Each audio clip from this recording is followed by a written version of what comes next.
Alright, so I wanted to go ahead and start assembling these heads. First thing I'm doing is I'm installing the valve seals. But what you have to do with these is, where's my Scotch-Brite? Right here. First thing you have to do is you can see there's kind of like a little bit of surface rust and debris and maybe some carbon and stuff around these valve guides right here. So you just take some Scotch-Brite and you just Scotch-Brite the top part of the guide so you can put the seal on it, right? Like so.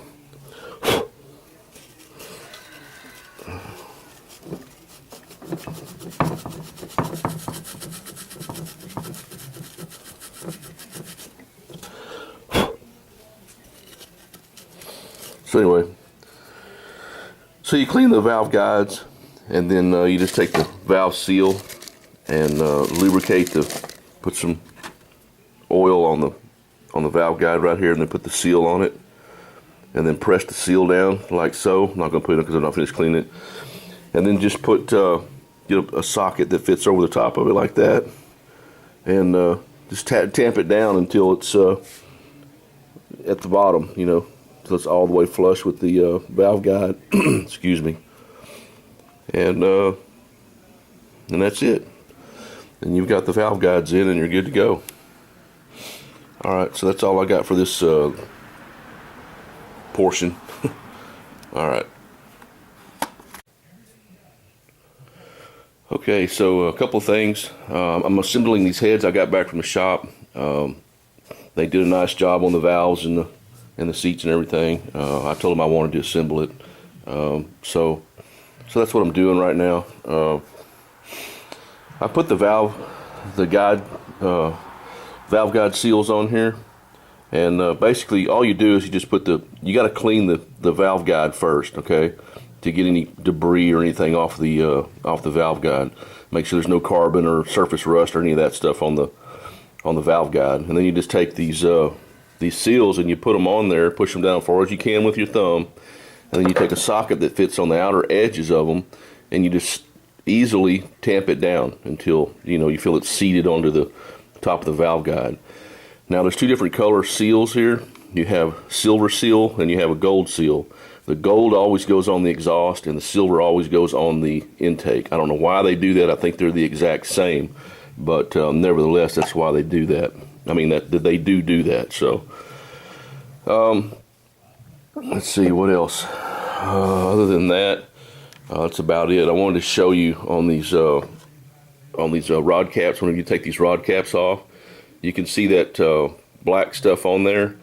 That's just impacted waste oil. That's all that is. The same as it impacts onto the crank. It'll do the same thing on the rod bearings. I mean on the rods. So you just pop the bearing out. You can see right here's an old bearing, and you can see how it kind of wore to one side there a little bit. But you just pop the bearing out real simply. Then you can see how the you need to clean that rod facing right there. I've already done this rod. You can see I just take some emery cloth and 1500 grit Scotch-Brite, 1500 Scotch-Brite, and just clean the surface of that rod right there, that rod facing. So bearing facing, whatever you want to call it. And then you're good to go. Also on these rings, man, I don't really like these rings. I mean, they're good. They're made by Hastings, and Hastings makes good rings. But these are metric rings, and they're so tiny. They're so small.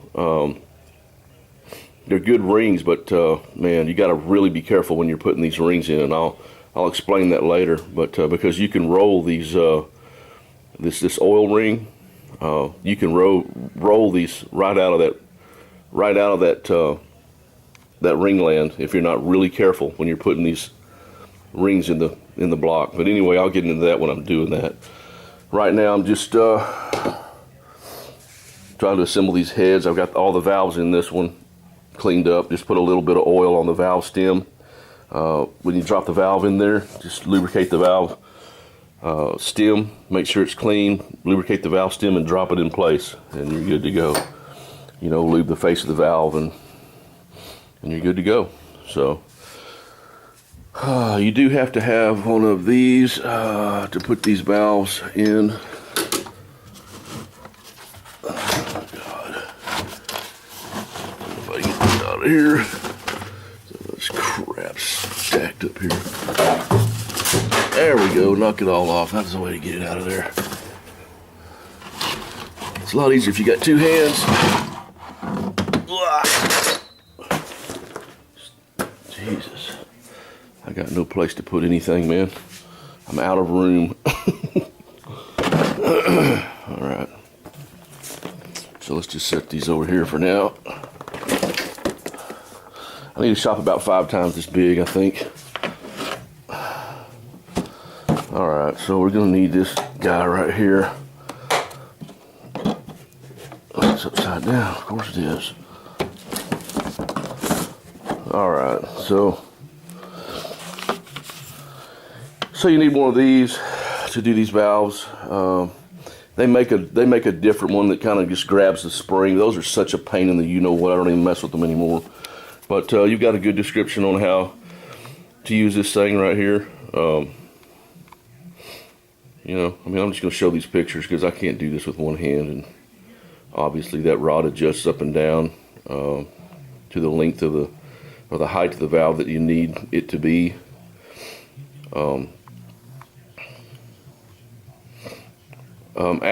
After some discovery on this head yesterday, I'm not going to use the valve, the shim on the bottom there.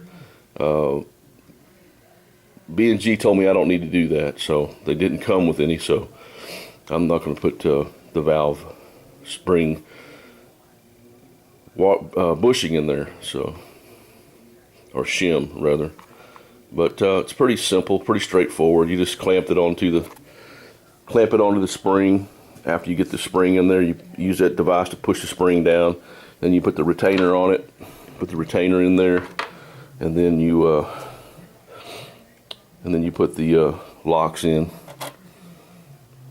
So pretty simple, pretty straightforward. All right, guys. So that's all I got, and I'll let you later. Peace out. One more thing I need to say on this retainer. It can only go one way. You can see that there's a bevel. When you look inside the retainer, there's a bevel. This part of the retainer goes down towards the head. It's going to go like this onto the head. Okay, and then the lock sits in there. After you compress the spring, you put the lock. I can't even talk. You put the lock in there, and then release the spring, and the locks hold the retainer in place and the spring in place. So pretty simple, pretty straightforward. All right. Okay, so I've got this valve compressor clamped on here, and you can see all it does is get this rod. It goes down here, sits in the middle of the valve face, okay, and then it holds pressure on this side of the valve, and then you put the deal over the you put the little forks over the retainer. After you put the retainer on the spring, and you just clamp it down with this thing right here. Just squeeze this down and it clicks into place right here. Click, click, click. Tightens up and holds and locks. And then you can take your locks and slip your locks in. Woo! I nearly lost that one. You gotta be careful, guys, because these things will jump out of your hands just like that.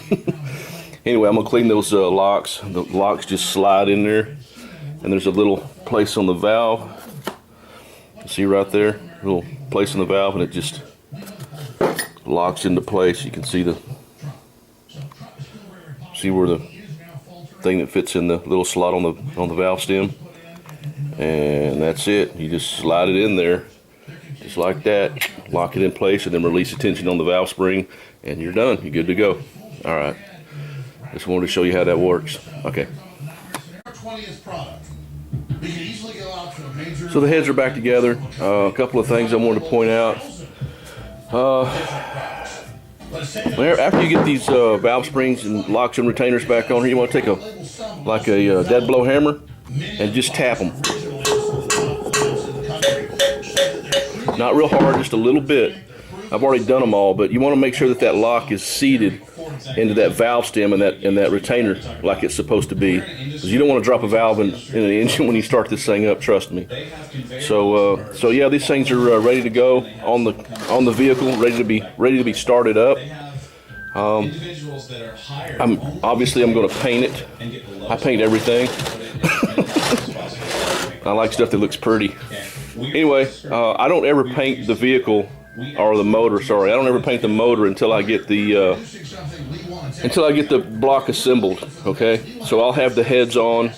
I'll have everything torqued down. I'll have the small block assembled, and it'll be ready to go in. As far as the long block goes, of course, I'll have to put all the parts that I've painted on it. You know, have to put all that crap back on it. But so yeah, this thing's ready to go back together. I want to do a product placement or a tool placement plug. Not a placement plug, but a tool plug here. This is really a good spring compressor. I've used a lot of them. This is the best one I've used because you can work it with one hand, you know. Whenever you put this on the valve face right here, and this is on the retainer lock or the spring retainer, when you're trying to put the lock into the retainer, you can operate this thing with one hand. The way the lock is designed on this thing, let's see if I can pull it out of here right quick. I'll show you. The way the lock is designed on this thing is I can press this thing down. See, the handle goes way down here. So I can grab it down here and pull the lock loose with one hand. So it makes it real easy to disengage this thing with one hand. I like that real well. This thing is made by.